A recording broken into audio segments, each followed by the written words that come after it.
Hello students, आज हमारा topic है हायर ऑर्डर डेरिवेटिव्स। तो हायर ऑर्डर डेरिवेटिव्स का मतलब ये है कि अगर हमारे पास एक फंक्शन है y is equal to f of x which we say that this is the function of x, तो इसकी जो फर्स्ट ऑर्डर की डेरिवेटिव है, फिर सेकंड ऑर्डर की, थर्ड ऑर्डर की, और इस तरह अगर हम इनथ ऑर्डर तक इसकी डेरिवेटिव्स फाइंड आउट कर सके तो इसको हम कहेंगे कि ये हमारे पास इसकी हायर ऑर्डर डेरिवेटिव है। तो अगर हमारे पास ये एक फंक्शन है x का, इसको अगर हम एक दफ़ा डिफरेंशिएट करें विद रिस्पेक्ट टू x, तो जो नोटेशन बनता है that is dy by d x which is equal to f dash x, और y subscript 1 is equal to f dash x. तो इसको हम कहेंगे कि ये फर्स्ट ऑर्डर डेरिवेटिव है इस फंक्शन की, फर्स्ट ऑर्डर डेरिवेटिव। सिमिलरली अगर सेकंड ऑर्डर की बात करें तो सेकंड ऑर्डर में हम दोबारा इस इक्वेशन की डेरिवेटिव लेते हैं विद रिस्पेक्ट टू x, और जो हमारे पास इसका इक्वेशन बनता है, रिप्रेजेंटेशन आता है, वो कुछ इस तरह होता है। मतलब इस इक्वेशन को दोबारा अगर हम x के मुताबिक डिफरेंशिएट करें तो जो नोटेशन बनेगा that will be d square y by d x square which is f double prime x, और ये नोटेशन हम इस तरह भी लिख सकते हैं y subscript two f double prime x. Subscript two represent second order derivative, तो इसको हम कहेंगे सेकंड ऑर्डर डेरिवेटिव।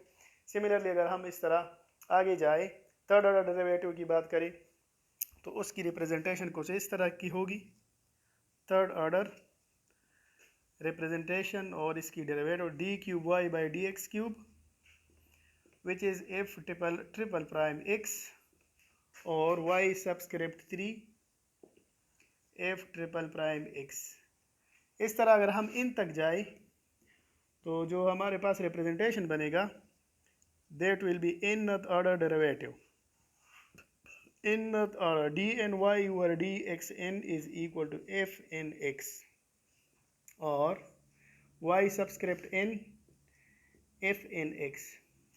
तो ये जितने भी हमारे पास डेरिवेटिव्स बन रहे हैं, first order derivative, second order derivative, third order derivative, और आखिर में इनथ ऑर्डर डेरिवेटिव, तो जो फंक्शन ये प्रॉपर्टी पोजेस करेगा, इस प्रॉपर्टी के मुताबिक हम उसको डिफरेंशिएट करेंगे, तो जितने भी हमारे पास ये डेरिवेटिव्स आ रहे हैं इसको हम कहते हैं all these are higher order derivatives, all these are higher order derivatives of the function f of x with respect to x. Now higher order derivatives के मुताबिक अब हम कुछ प्रॉब्लम्स सॉल्व करना चाहते हैं और देखते हैं कि हम जो हमारे पास जो गिवन प्रॉब्लम्स होंगे हम उसको किस तरह सॉल्व करेंगे। So let's see.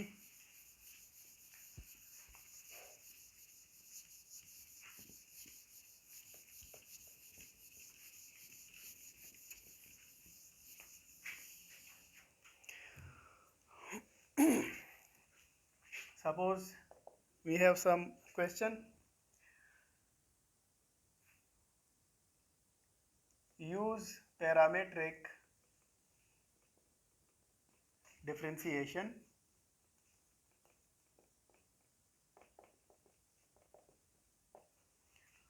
to find d square y by dx square, where the functions are given x is equal to a into t minus sin t, y equals to a into 1 minus cos t. So given statement के मुताबिक हमारे पास x जो कि t का function है, y जो कि t का फंक्शन है, इसको हम डिफरेंशिएट कर सकते हैं x को t के मुताबिक, y को t के मुताबिक, और हमने इससे second order derivative of y with respect to x find out करनी है। तो ये हम किस तरह करेंगे? सबसे पहले हम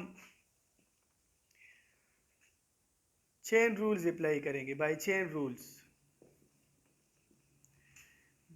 first order derivative of y with respect to x को हम इस तरह लिख सकते हैं dy over dx which is equal to dy by dt into dt by dx. Let us say this is first equation. इस इक्वेशन में हमारे पास dy by dt and dt by dx हमें चाहिए, तो वो हम यहाँ से फाइंड आउट कर सकते हैं. हमारे पास जो y फंक्शन है वो गिवन है a into one minus cos t. इससे मैं फाइंड आउट कर सकता हूँ dy बाई डी टी, जो कि मुझे यहाँ पर चाहिए फर्स्ट इक्वेशन में. तो इसको फाइंड करने के लिए मैं इसको डिफरेंशिएट करूँगा विद रिस्पेक्ट टू t.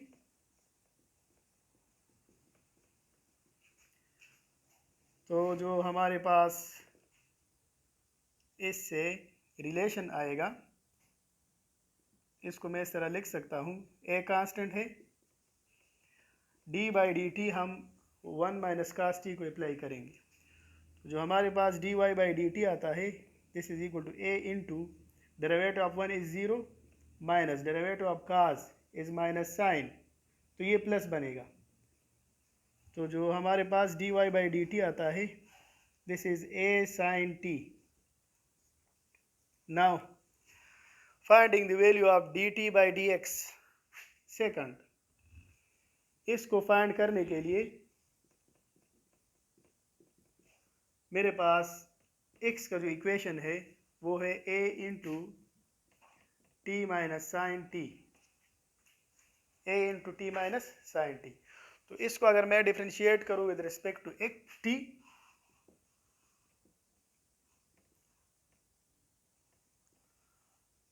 तो this is equal to dx by d t. a constant है, d बाई डी टी में t minus sine t function को अप्लाई करूँगा. तो जो dx बाई डी टी बनता है हमारे पास वो है d by d t t को अप्लाई होगा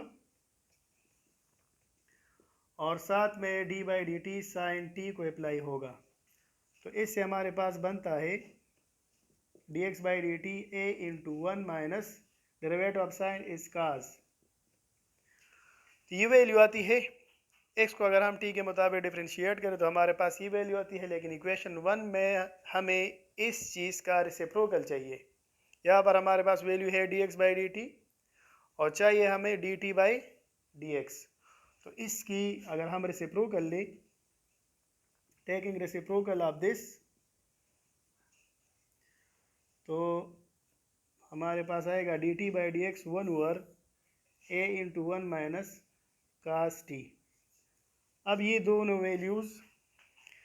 वैल्यूज़ हमने इस इक्वेशन में पुट करनी है और देखते हैं हमारे पास dy बाई dx क्या आता है. तो इसको अब हम इरेज करेंगे और इक्वेशन वन में हम इसकी वैल्यूज़ पुट करेंगे. सो इसके नीचे अब हमारे पास ये आएगा putting values in equation one. तो वन हमारे पास आता है dy by d x is equal to, इसकी वैल्यू जो आई थी वो है हमारे पास a कास टी.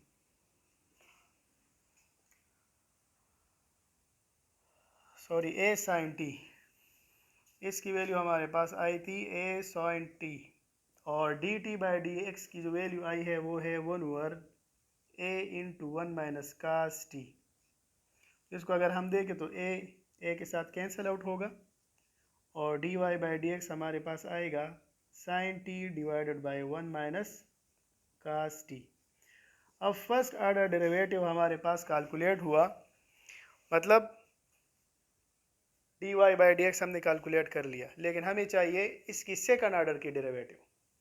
तो इसका मतलब ये है कि हमने इस चीज़ को एक मरतबा फिर डिफरेंशिएट करना है with respect to x, because this is the first order, this is first order derivative. So इसको अगर मैं दोबारा डिफरेंशिएट करूँगा x के मुताबिक तो देखते हैं कि हमारे पास यहाँ क्या आता है. क्वेश्चन थोड़ा सा लंबा है तो इसको मैं इस तरह लिख सकता हूँ। इसके बाद हम लिखेंगे इसको again differentiating with respect to x, इस स्टेटमेंट को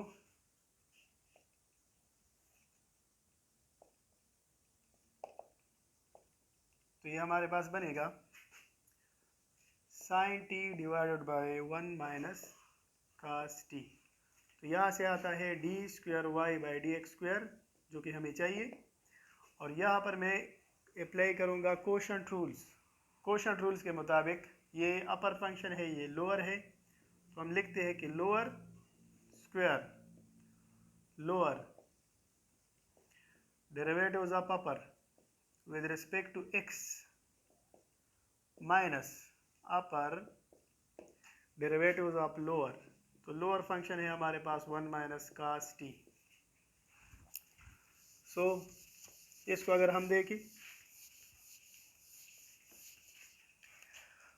तो हमारे पास आता है 1 minus cos t into sine t की derivative with respect to x, extended rule apply होगा, कास टी आएगा, साथ में d t by d x आएगा, माइनस साइन टी अपनी जगह 1 0 के बराबर है, डेरिवेटिव ऑफ 1 इज 0 और derivative of minus cos is plus sign,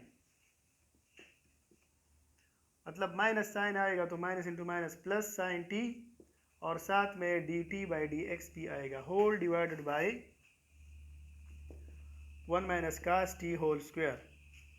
again इस नोमिनेटर में अगर हम d t by d x को कॉमन करें तो हमारे पास आएगा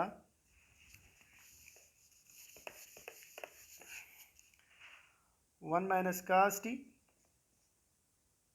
into cos minus sine square t whole into D t by d x whole divided by 1 minus cos t whole square.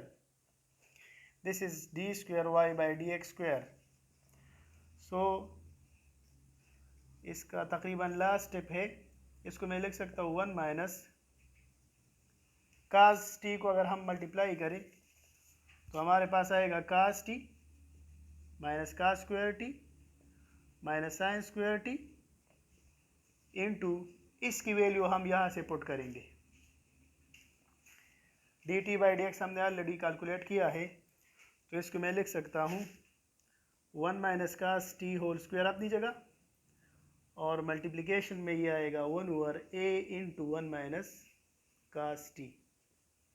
1 minus cos t 1 minus cos t के साथ multiply होगा तो क्यूब आएगा, और इन दोनों में अगर हम माइनस कॉमन करें तो cos t minus cos square t plus sine square t आएगा। तो एट द एंड हमारे पास जो लास्ट स्टेप आता है दैट इज इक्वल टू, बिल्कुल last step, d square y by d x square is equal to cos t minus common करी इन दो टर्म्स में तो आएगा cos square t plus sine square T